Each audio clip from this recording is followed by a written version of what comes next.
It happened quickly. Do you remember? Barely a week into shelter in place here in Northern California, and the internet was abuzz with aspirations. Photos of newly organized closets and deep cleaned freezers, how-tos for your quarantine diet, your home gym setup, or your next elaborate crafting project. Stores sold out of yeast as seemingly everyone took up bread baking. Dumbbells and yoga mats, too, were suddenly in short supply. It was, it seemed, the perfect time to learn a new language, write that novel, get in the best shape of your life, or finally get your files in order.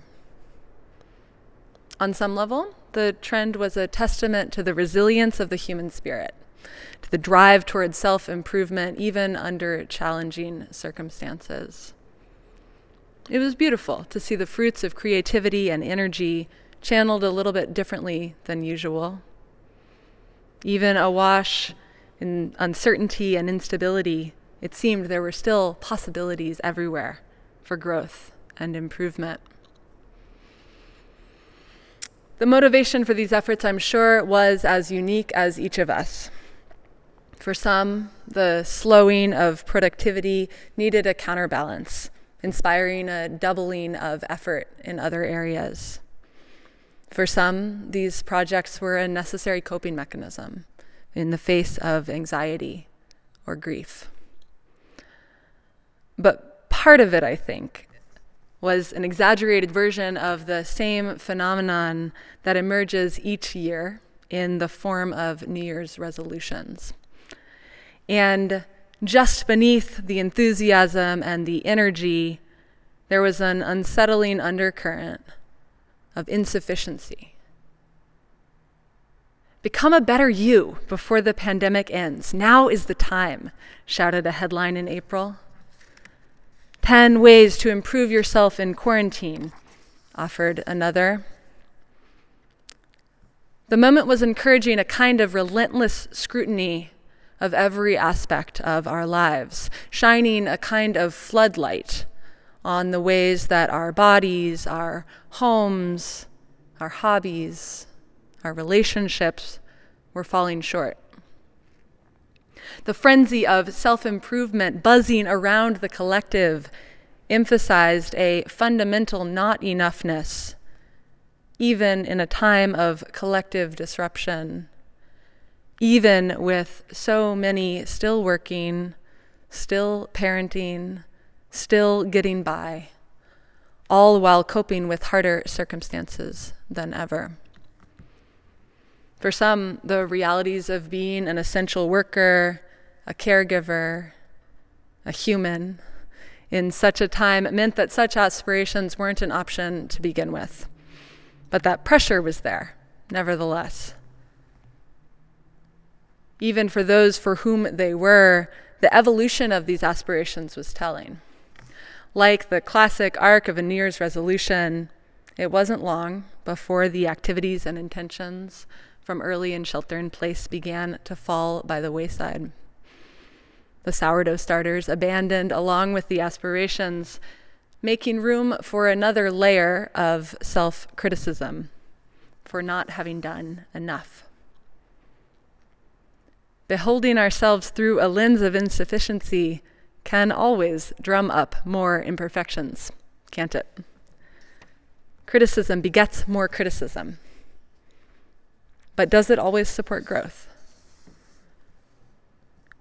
In the seminal essay, Poetry is Not a Luxury, womanist theorist, poet, and activist Audre Lorde describes this scrutiny as the quality of light by which we perceive ourselves. The quality of light through which we scrutinize our lives, she writes, has direct bearing upon the product which we live. And, she continues, upon the changes which we hope to bring about through those lives. It is within this light that we form ideas by which we pursue our magic, she says, and make it realized. Lord writes here of poetry, not the words and verses, but poetry as way of living, of thinking, feeling, and ultimately creating transformation in ourselves and our world. Under what light do we look at our lives, at ourselves, at each other? Contrast, if you will, the glaring light of a fluorescent overhead to the soft light of candles. Which helps us to perceive more clearly? Without reflection, I would always have said the bright lights. The brighter, the better. Whatever it is that can bring into visibility the inevitable crack, stain, or blemish on whatever it is that's before you. But at dusk, when the time comes to switch from sunlight to another source by which to illuminate our lives, I don't know about you, but I almost never choose the fluorescent overhead these days. This winter, as the days grew shorter, with more time than ever at home, as the pandemic wore on and the losses piled up around us, I began lighting candles, not just for ritual, but for living, for cooking, for reading, even for sitting on Zoom. While the gentle light of a candle may not expose the dust in the corner, the scratch on the table, the peeling paint on the wall, it does help me to see my space differently, nevertheless.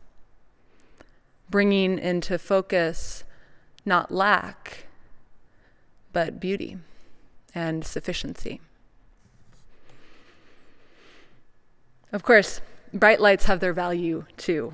I'm not proposing that we live our lives by candlelight. Bringing visibility to those dust bunnies does matter sometimes, and sometimes what needs to be brought to light is more insidious than dust. Especially in the face of injustice, the scrutiny of criticism plays an essential role. It allows us to expose things that need to be exposed, to call out and disrupt microaggressions, bias, supremacy, and harm in our communities and in the world. As healer and movement facilitator Adrienne Marie Brown writes, critiques ideally help us grow collectively. Critiques are part of how we sharpen one another. As Unitarian Universalists, critique and critical thinking are dearly held values, part of the responsible practice of our fourth principle, our commitment toward the free and responsible search for truth and meaning. We are, after all, heretics on both sides of our family, Reverend Leslie Takahashi reminded us in her 2019 Berry Street essay, Truth, Trauma, and Transformation. In both precious heritages, Universalist and Unitarian, she continues, we come from a line of heretics and questioners, defined and named by theological and political adversaries. It is a heritage to be proud of, but not one free of limitations.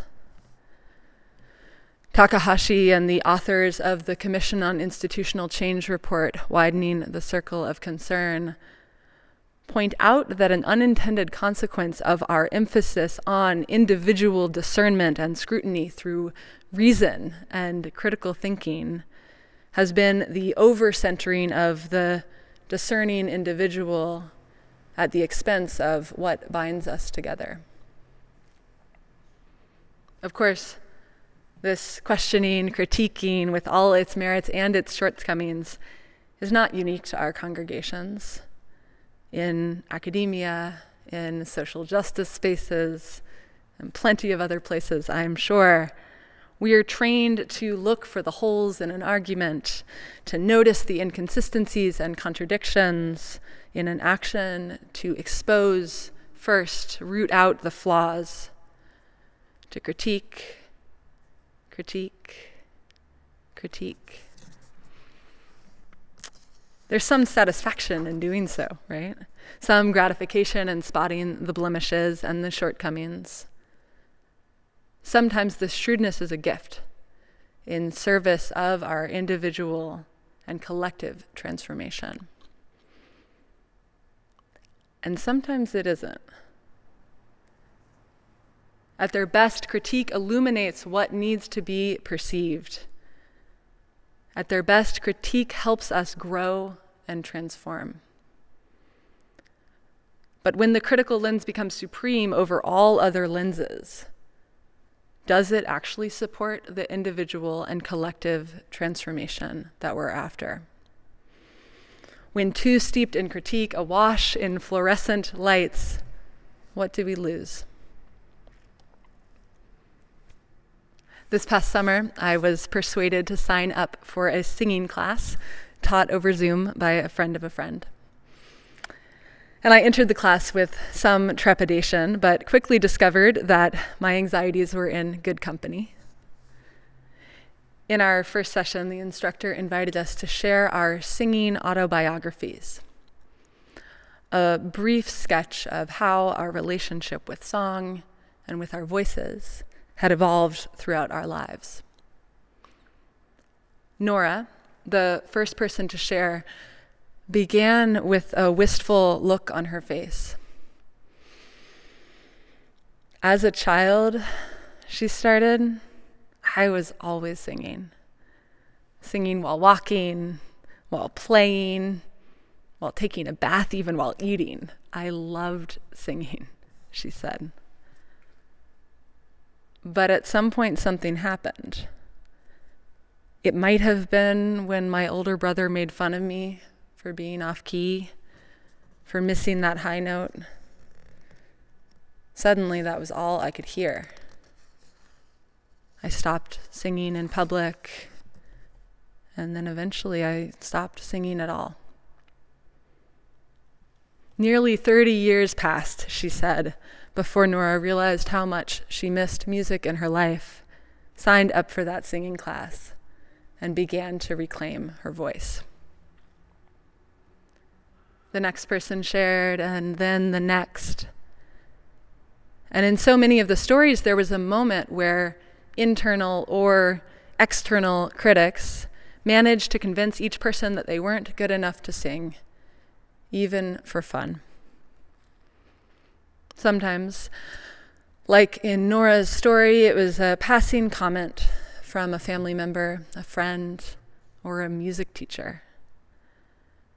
Sometimes it was just one's own inner critic that stifled their song. More often, the two were interrelated. Under the harsh light of a critical lens, tender, vulnerable things can wither and get washed out. Julia Cameron, the author of The Artist's Way, argues that experiences like Nora's, like nearly everyone in that singing class, are all too commonplace. It might not be singing. It might not even be something that we would typically classify as creative. But all of us, she says, have an underlying, indwelling creative force within us.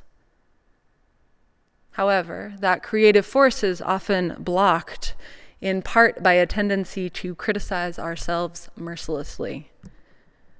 We are victims, she says, of our own internalized perfectionist, a nasty internal and eternal critic who resides in our brain and keeps up a constant stream of subversive remarks, often disguised as truth. Our internal critics are often shaped by external critics. While often pointed first and foremost at ourselves, these critics also participate in the scrutiny of others. They are formed by and they form the culture of critique that can be the water we swim in. Between the internal and the external, it is a veritable barrage. A barrage that encourages the kind of frantic self-improvement efforts that we were surrounded by this past spring. One that can stymie creativity, growth, and transformation, not just in our individual lives, but in our collective life too. In Emergent Strategy, Shaping Change, Changing Worlds, Adrienne Marie Brown reflects on the impact of critique in social justice movement spaces. She writes, "We have a way of doing things that is so steeped in critique that I have often wondered if we would strangle social justice movement before it could blossom."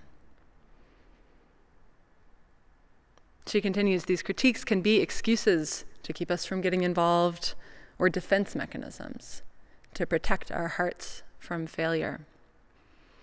By itself, critique can shield us from responsibility of actually having to figure out solutions.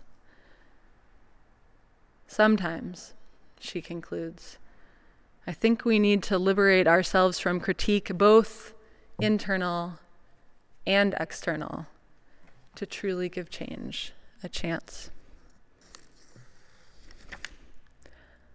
How can we create the conditions so that individual and collective transformation that we yearn for can blossom?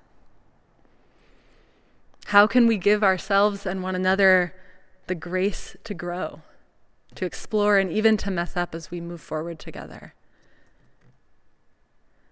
We have hard work to do, world-making work toward our collective wholeness that requires transformation of ourselves and transformation of each other. This is work that requires rigor and scrutiny and sometimes bright lights, and also work that requires compassion and softness toward ourselves and each other.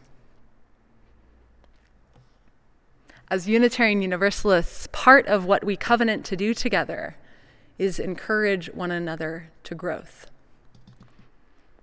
Reverend Erica Hewitt reminds us that encourage means to hearten, to impart strength and confidence.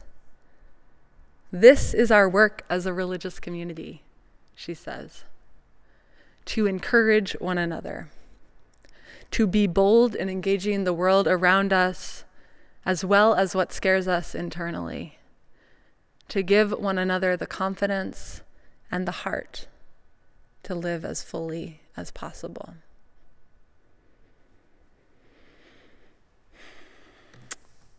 Though it may have struggled to be heard over the clamor and din of pandemic self-improvement, there was another set of voices in those early months too. A quiet rebuttal. You do not need to learn a language, or lose 10 pounds, or reorganize your closet. Even for those of us who are not bearing the brunt of this pandemic, the toll from stress and grief in this time is enormous. This is a time to be gentle with ourselves and gentle with each other. As we enter into this 10th month of pandemic, this message is more important than ever. But there's a version that's timeless too. As Nadia Bolz-Weber offers each year to her people, there is no resolution that if you kept will make you more worthy of love. You as your actual self, not some made-up ideal self, are already worthy. I hope that each of us can take that in. I hope that as we enter into this new year, we can behold ourselves and each other with some gentleness. I hope that we can keep our sharpness and our softness in equal measure. I hope that we can ground in our wholeness in service of the unfolding transformation of ourselves and our world. May it be so.